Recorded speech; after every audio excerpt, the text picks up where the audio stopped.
स्वागत है आप सभी का हमारे इस प्यारे से YouTube चैनल स्टडीमेट पर। और आज हम लेकर आए हैं lecture first law of thermodynamics पे। बहुत ही फेमस टॉपिक है, बहुत ही इंपॉर्टेंट टॉपिक है थर्मोडायनामिक्स चैप्टर का।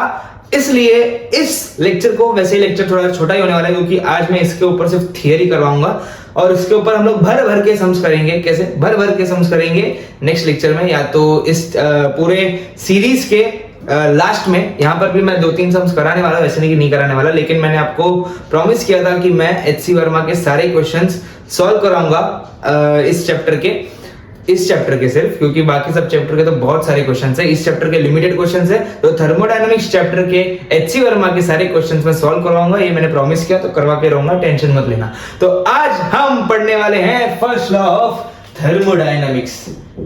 फर्स्ट लॉ, पहला प्यार किसका? थर्मोडायनामिक्स का। अरे पहला प्यार की बात नहीं चल रही है, पहले लॉ की बात चल रही है। आप सोचने लगे थर्मोडायनामिक्स का पहला प्यार क्या होगा? हीट। थर्मोडायनामिक्स वैसे भी सबकी हम लोग स्टडी कर रहे हैं, हीट की स्टडी कर रहे हैं, तो ऑफ कोर्स थर्मोडायनामिक्स का पहला प्यार तो हीट ही होगा। लेकिन यहां पर हम समझने वाले हैं कि थर्मोडायनामिक्स का पहला प्यार क्या कहता है कि ये कंजर्वेशन ऑफ एनर्जी का एक पार्ट है रे बाबा। कंजर्वेशन ऑफ एनर्जी का एक पार्ट है। कैसे कंजर्वेशन ऑफ एनर्जी कैसे? अब तक हमने जो भी पढ़ा है, पहले एक बात मैं बता दूं कि अगर आपको ये चीज समझनी है तो आपको 3 टर्म्स को अच्छे समझना पड़ेगा। वो है हीट, इंटरनल एनर्जी और वर्क। अगर आपको ये 3 टर्म्स नहीं आते हैं तो जाकर थर्मोडायनामिक्स 02 स्टडीमेट, थर्मोडायनामिक्स 03 स्टडीमेट, थर्मोडायनामिक्स 04 स्टडीमेट, ये 3 लेक्चर्स इन तीनों टॉपिक्स पर डेडिकेटेड है। एकदम डिटेल में मैंने बताया है, हर एक टॉपिक का अलग अलग लेक्चर है, जाकर आप देखो और एकदम डीपली समझ के आओ, तो आपको ये जो लेक्चर है और डीपली अच्छे समझ में आ जाएगा। क्योंकि आज हम जो भी करने वाले हैं इन सब चीजों के ऊपर ही करने वाले हैं। वैसे मैं इस लेक्चर में भी इन सब चीजों का थोड़ा बेसिक नॉलेज आपको देने वाला हूं, प्रीकैप करवाने वाला हूं, तो टेंशन लेने की जरूरत नहीं है।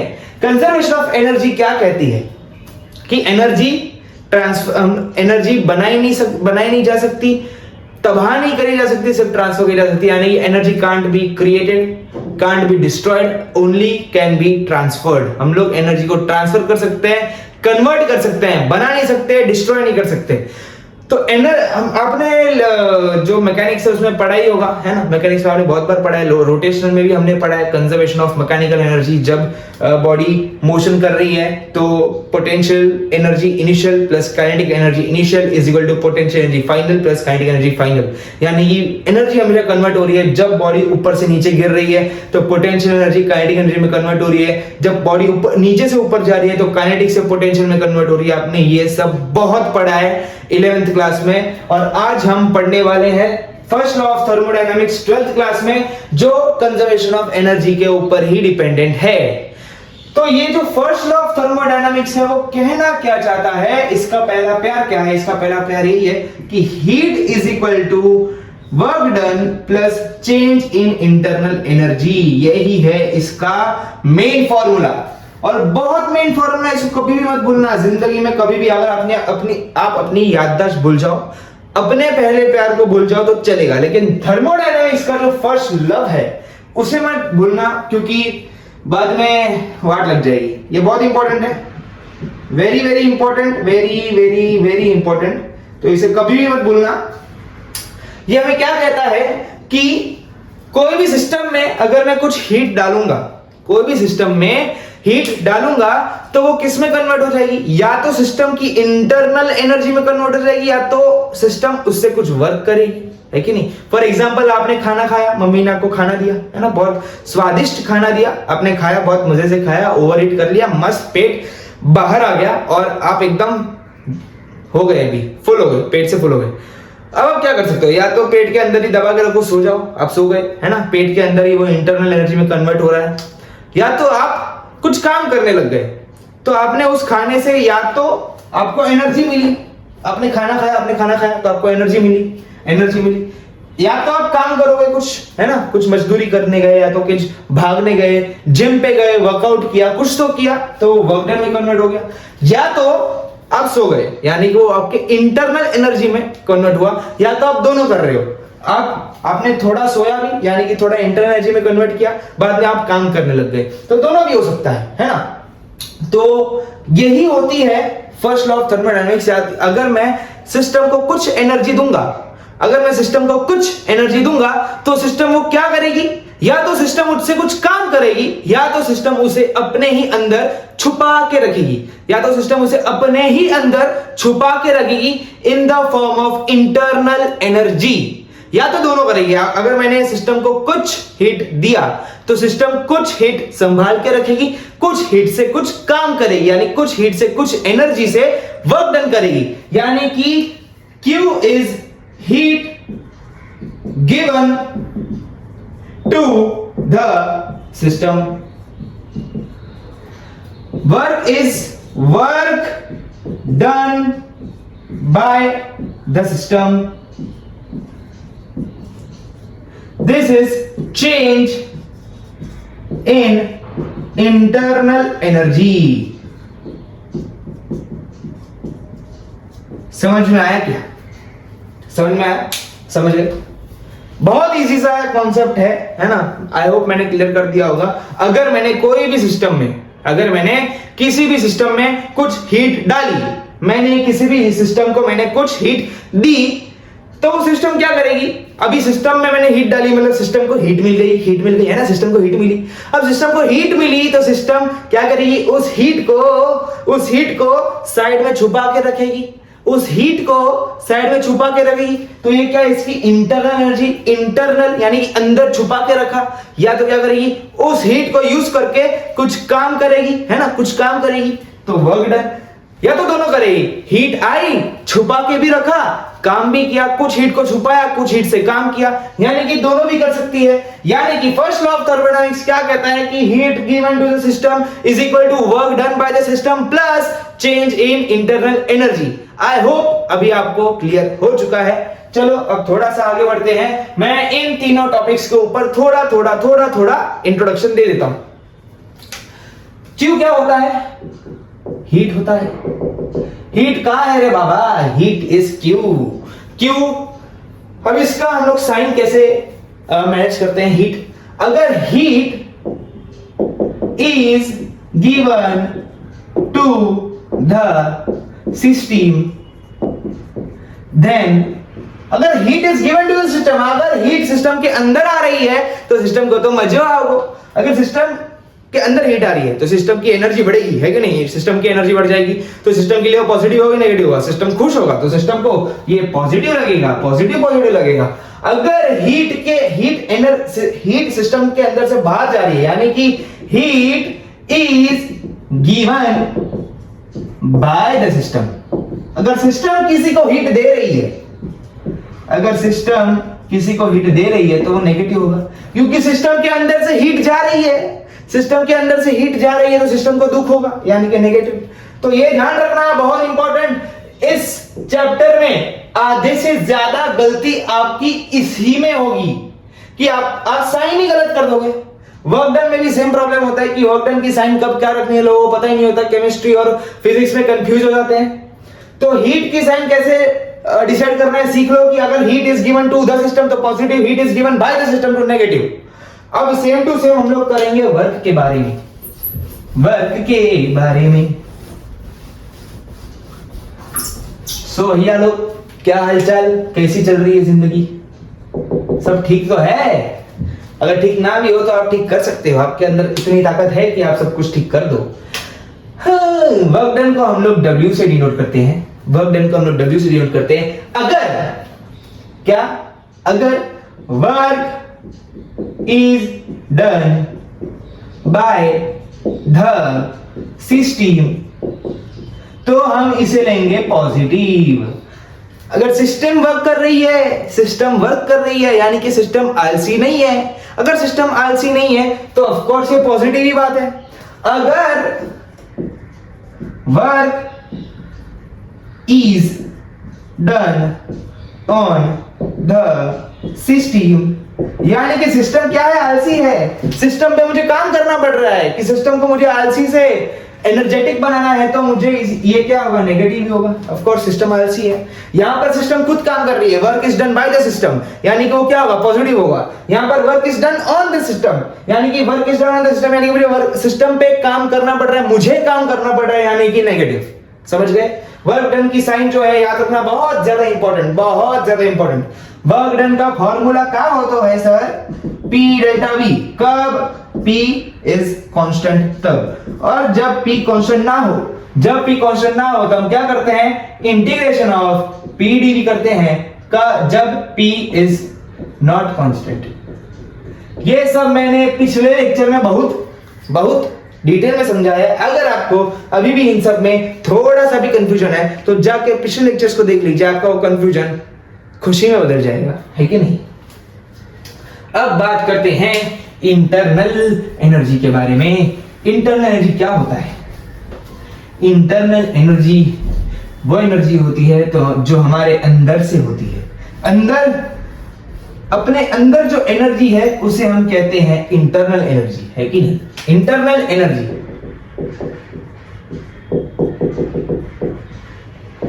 इंटरनल एनर्जी को हम डिनोट करते हैं डेल्टा यू से। कौन सा you? Delta U. Delta U is the internal energy and internal energy क्या होती है? इंटरनल एनर्जी क्या होती है? Internal energy is a state function. Internal energy is a state function, यानी कि depends on initial and final point of process, है ना? Depends on initial and final points of the process. और एक चीज इसके बारे में बता दूं मैं कि internal energy of ideal gas, internal energy of ideal gas depends only and only on temperature। ये याद रखना, ये जो मैंने पॉइंट अभी आपको बताया याद रखना, बहुत ही ज्यादा important point. Internal energy of ideal gas depends only and only on temperature. और इंटरनल एनर्जी एक स्टेट फंक्शन है। स्टेट फंक्शन हमेशा इनिशियल एंड फाइनल पॉइंट पे डिपेंड करते हैं, पाथ पे डिपेंड नहीं करते। पाथ पे डिपेंड नहीं करते, पाथ पे डिपेंड नहीं करते। यानी कि अगर साइक्लिक प्रोसेस है, अगर साइक्लिक प्रोसेस चल रही है, अगर साइक्लिक प्रोसेस चल रही है तो इसमें साइक्लिक प्रोसेस में डेल्टा यू की वैल्यू जीरो होगी। साइक्लिक प्रोसेस में डेल्टा यू की वैल्यू जीरो होगी। क्यों जीरो होगी? क्योंकि साइक्लिक प्रोसेस में, फॉर एग्जांपल ये साइक्लिक प्रोसेस है, पॉइंट ए से गया बी में, बी से गया सी में, सी से गया डी में, वापस आया ए में, यानी कि इनिशियल पॉइंट भी ए, फाइनल पॉइंट भी ए, यानी कि initial internal and final internal energy minus initial internal energy, यानी कि यूएफ माइनस यूआई जीरो हो गया, क्योंकि फाइनल और इनिशियल दोनों ही ए है, तो यहां पर डेल्टा यू जीरो होगा। साइक्लिक प्रोसेस में डेल्टा यू की वैल्यू जीरो होगी। आई होप आपको मैंने तीन जो हमारे मेन कंपोनेंट्स है उसके बारे में मैंने एकदम डिटेल में नहीं, एकदम बेसिक में आपको समझा दिया है। अब हम लोग आगे बढ़ेंगे और डिराइव करेंगे मेयर्स रिलेशन। ये अब डिराइव किया जाए मेयर्स रिलेशन। मेयर का रिलेशन, मेयर की रिलेशनशिप के बारे में बात करेंगे। स्टूडेंट कहेंगे सर को पंचायत बहुत हो गई आजकल, पहले थर्मोडायनामिक्स के पहले की प्यार के बारे में पढ़ा रहे थे, अब मेयर की रिलेशनशिप के बारे में पढ़ा रहे हैं। भाई हम पढ़ने आए हैं सब, यहाँ पे पढ़ाइए हमको। तो चलिए मेयर रिलेशन के बारे में पढ़ते हैं, मजाक साइड में रख के। मेयर रिलेशन क्या होता है पहले ही मैं बता चुका हूं कि Cp minus Cv is R। ये क्या होता है? Mayor relation. अब हम इसे डिराइव करेंगे। अब इसे डिराइव करेंगे। कैसे डिराइव करेंगे? पहले मुझे एक बात बताओ कि हीट अगर फॉर एग्जांपल मैंने यहाँ पर क्या क्या लिया है, मैंने यहाँ पर एक कंटेनर लिया है, कंटेनर के अंदर क्या है, छोटे छोटे छोटे छोटे छोटे छोटे छोटे छोटे छोटे छोटे गैस मॉलिक्यूल, गैस मॉलिक्यूल। हाँ, उसके ऊपर मैंने इसको पैक करके रखा हुआ है एक फिक्स्ड पिस्टन से। फिक्स्ड पिस्टन, पिस्टन तो क्या होता है पता ही आपको, पिस्टन,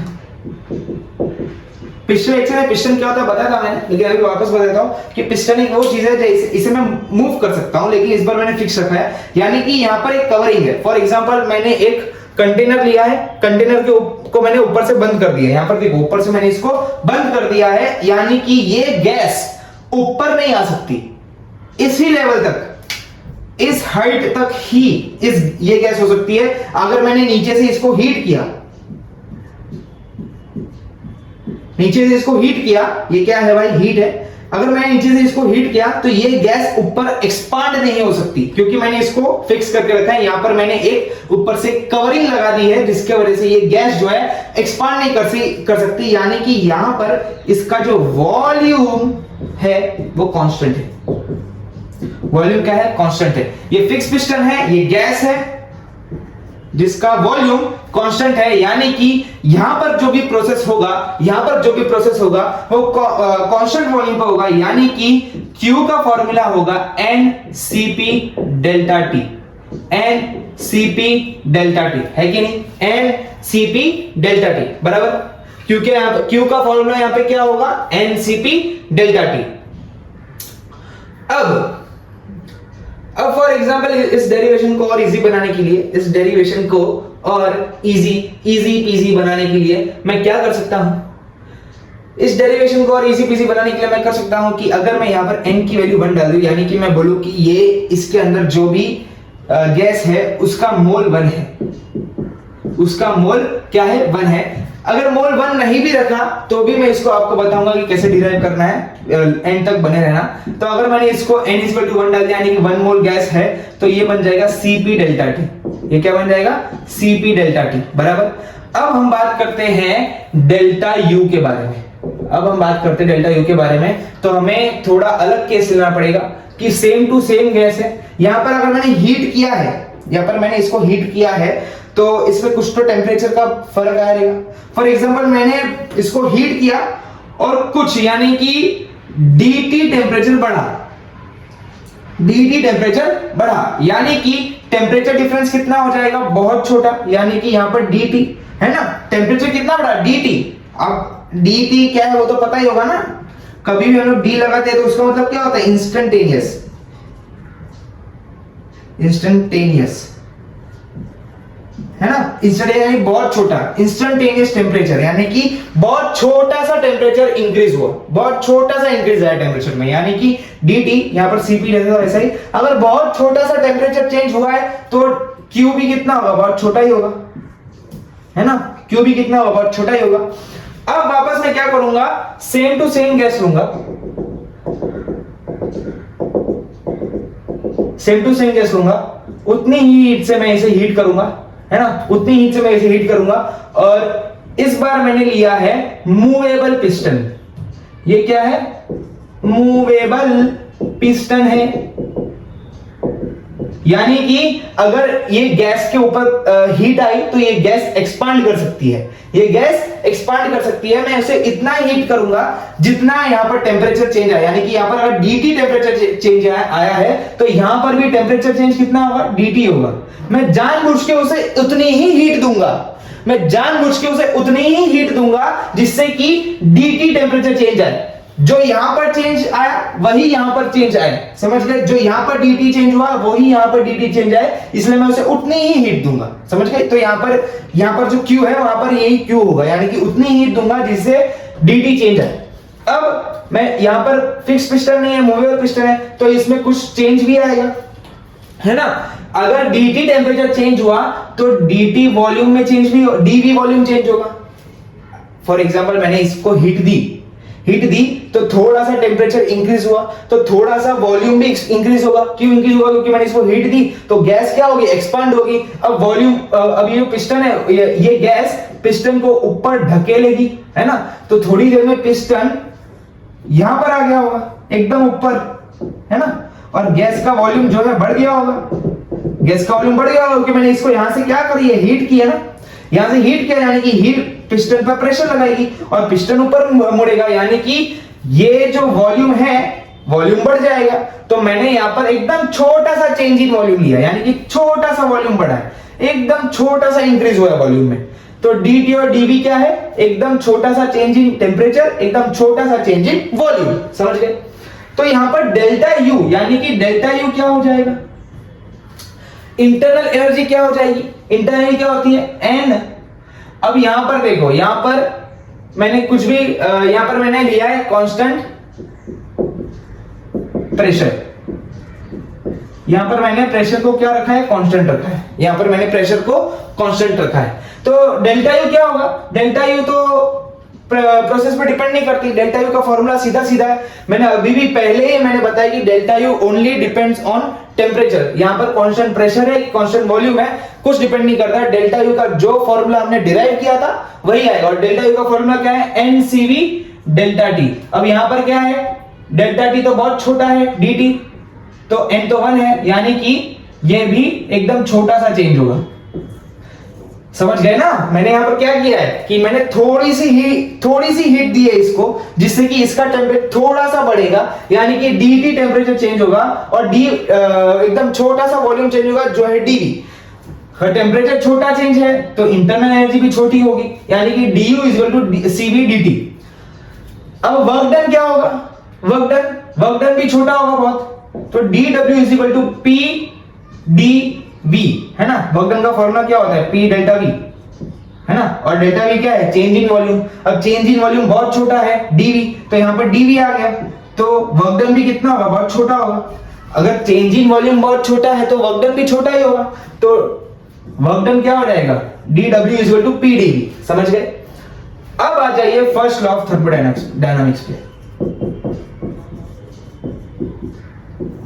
ये क्या कहता है, Q is equal to W plus delta U, Q is equal to W plus delta U. Q क्या है हमारा, Q क्या है, Q है, इसको डिफरेंशिएट करो सबको, तो क्या हो जाएगा, dQ is equal to dW plus du। dQ क्या है, Cp dt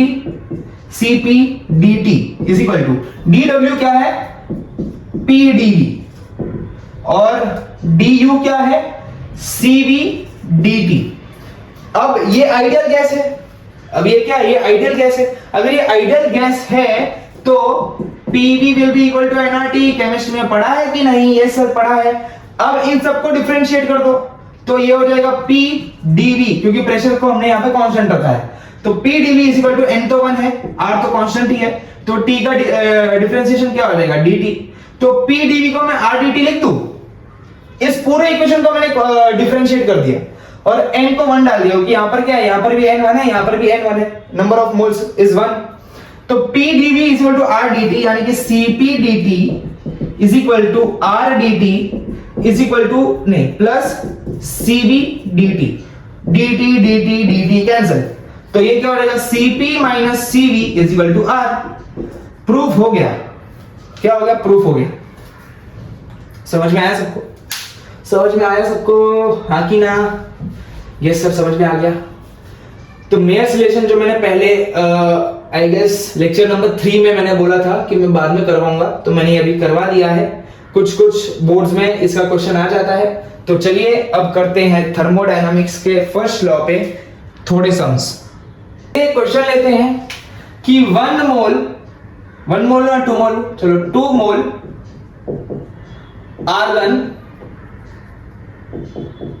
मोल आर्गन को हीट किया मैंने, समझो 127 डिग्री सेल्सियस से 227 डिग्री सेल्सियस पे, है ना, मैंने हीट किया इसको। क्या किया मैंने, हीट किया इसको, मैंने हीट किया। और एक कंटेनर है जिसमें 2 मोल आर्गन है और मैंने इसको हीट किया, और मुझे R की वैल्यू दे रखी है 2 कैलोरी पर मोल, 2 कैलोरी पर मोल ये मुझे दे रखा है। R की अपने पास 2-3 वैल्यू है। मेन वैल्यू कौन सी है, एक वैल्यू है हमारे पास 8.314 और एक है 2। आगे हम लोग सम्स के थ्रू समझेंगे, टेंशन मत लो। आर की वैल्यू मैंने यहाँ पर क्या दिया, R02 कैलोरी पर मोल। तो चलो सॉल्व करते हैं। यहाँ पर बोला है कि फाइंड Q, फाइंड U और फाइंड W, यानी कि हीट, इंटरनल एनर्जी और वर्क डन पूछा है। तो चलो बात करते हैं Q से। और बोला है ये जो प्रेशर, ये जो पूरा काम हो रहा है वो हो रहा है कांस्टेंट वॉल्यूम पे, कांस्टेंट वॉल्यूम से। ये प्रोसेस किस पे हो रहा है, कांस्टेंट वॉल्यूम पे हो रहा है। तो Q ढूंढते हैं। Q का फॉर्मूला क्या हो जाएगा, N Cp या Cv। यहां पर बोला है कांस्टेंट वॉल्यूम, तो N Cv delta T। N कितना है 2, Cv को ढूंढना पड़ेगा। अभी यहां पर आर्गन है, आर्गन यानी कि mono atomic gas, mono atomic gas यानी कि Cv का फॉर्मूला क्या होता है, F/2R, है ना। Cv का फॉर्मूला ये होता है, यानी कि F/2R। और डेल्टा T कितना है 227। एक्चुअली इसको केल्विन में कन्वर्ट करना चाहिए, लेकिन केल्विन में कन्वर्ट करने के बावजूद भी इसका डिफरेंस जो है वो सेम रहेगा। यानी कि 227 को अगर मैं केल्विन में कन्वर्ट करूं, 227 को अगर मैं केल्विन में कन्वर्ट करूं, करने की जरूरत नहीं, रहने दो, दोनों को सब्ट्रैक्ट कर दो तो 100 आ जाएगा। 2 कैंसिल। F कितना होगा इसका, मोनो एटॉमिक का 3 होगा। 3 इंटू R कितना है 2 इंटू 100, यानी कि हो जाएगा 600। अब 600 ये पॉजिटिव आ गया, यानी कि हमें पता चल रहा है कि हीट यहाँ पे सिस्टम को दी है हमने, हीट यहाँ पे हमने सिस्टम को दी है। अब बात करते हैं U के बारे में। U क्या होता है, डेल्टा U क्या होता है, N Cv डेल्टा T। अब कुछ लोग बोलेंगे कि कांस्टेंट वॉल्यूम को कांस्टेंट रखा हुआ है ना, तो Cv आएगा। लेकिन अगर मैं वॉल्यूम को कांस्टेंट ना भी रखता तो भी Cv आता। क्यों, क्योंकि डेल्टा U क्या है, स्टेट फंक्शन है। स्टेट फंक्शन हमेशा इसका फॉर्मूला सेम रहेगा, कांस्टेंट प्रेशर होने दो, कांस्टेंट वॉल्यूम होने दो। तो delta U is equal to N2 है, Cv यहां पर वापस F/2R इंटू डेल्टा T वापस 100, तो ये वापस हमें 600 आ जाएगा। जो सेम है वो सेम यहां पर आ जाएगा, ये पॉजिटिव डेल्टा U है ना। अब वर्क डन तो सबको पता है ना, वर्क डन तो सबको पता है, क्या होता है P डेल्टा V। क्या बोला है, वॉल्यूम कांस्टेंट है, वॉल्यूम कांस्टेंट है यानी कि डेल्टा V 0, यानी कि वर्क डन क्या है यहाँ पे 0, है ना। अगर मैं इसको इसमें फर्स्ट लॉ ऑफ थर्मोडायनामिक्स में डाल दूं, यानी कि Q is equal to W plus delta U। Q कितना है हमें 600, U भी कितना है 600, तो ऑफ कोर्स ये 0 हो जाएगा, है कि नहीं। तो हम लोग फर्स्ट लॉ ऑफ थर्मोडायनामिक्स से भी निकाल सकते हैं, P डेल्टा V से भी निकाल सकते हैं, है कि नहीं। समझ में आएंगे, ये बात समझ में आई सबको। इसको आपको अगर केल्विन में कन्वर्ट करना है तो करना, लेकिन जब टेम्परेचर डिफरेंस की बात नहीं होती तो ऑफ कोर्स आपको इसे केल्विन में रखना है, हमेशा टेम्परेचर को केल्विन में रखना। अभी यहाँ पर तो हमें डिफरेंस निकालना है, तो इसलिए मैंने सीधा सीधा डिफरेंस कर दिया, वरना अगर मैं केल्विन में कन्वर्ट करता तो भी यही आता, समझ गए। अभी केल्विन में कन्वर्ट कैसे करते हैं वो पता है, कभी भी कोई भी टेम्परेचर जो डिग्री सेल्सियस में हो उसे ऐड बाय 273, यानी कि अगर मैं 127 डिग्री सेल्सियस की बात करूं, अगर मैं इसे 273 से ऐड कर दूं तो कितना हो जाएगा 400, यानी कि 127 डिग्री सेल्सियस इज 400 केल्विन।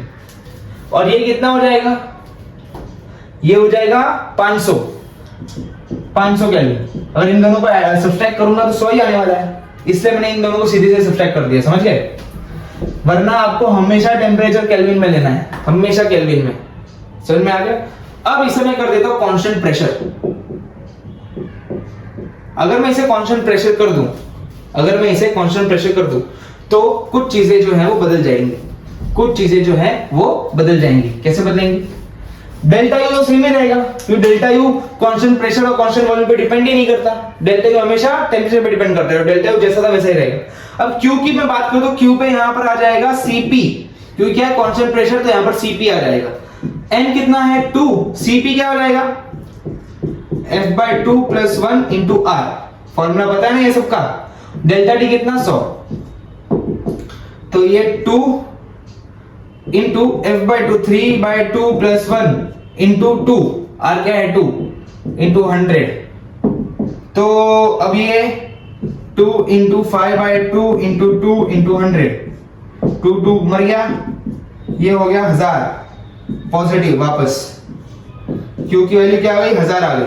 अब यहां पर वर्क डन, अगर मैं इसको वर्क डन को मैं दो तरीके से निकालूंगा, कि दो तरीके से, पहला तो हो जाएगा अब मैं पी डेल्टा वी से तो निकाल ही नहीं सकता क्योंकि मुझे वॉल्यूम का चेंज दिया ही नहीं है, तो मैं दो तरीके से नहीं एक ही तरीके से निकाल पाऊंगा, वो है फर्स्ट लॉ ऑफ थर्मोडी, है कि नहीं? क्या होता है वो? Q is equal to work done plus delta U. Q कितना है? 1000, वर्क डन ढूंढना है, ये है 600, तो वर्क डन कितना आ जाएगा? 400। समझ गए कैसे करना है सम्स को, कैसे सोल्व करना है? समझ गए? हाँ कि ना बताओ, कुछ तो बताओ यार। ये F वगैरह क्या है वो तो पता है ना? डिग्री ऑफ फ्रीडम मोनोएटॉमिक का 3 होता है, डायटॉमिक का 5 होता है, वो सब पता है? नहीं पता तो जाकर लेक्चर देख लो। सो गाइस, आज का लेक्चर यहाँ तक था। मिलते हैं नेक्स्ट लेक्चर में और नया कंसेप्ट लाएंगे, और पढ़ते रहिए। जय Shri Krishna, Radhe Radhe, good bye, take care, पढ़ते रहिए।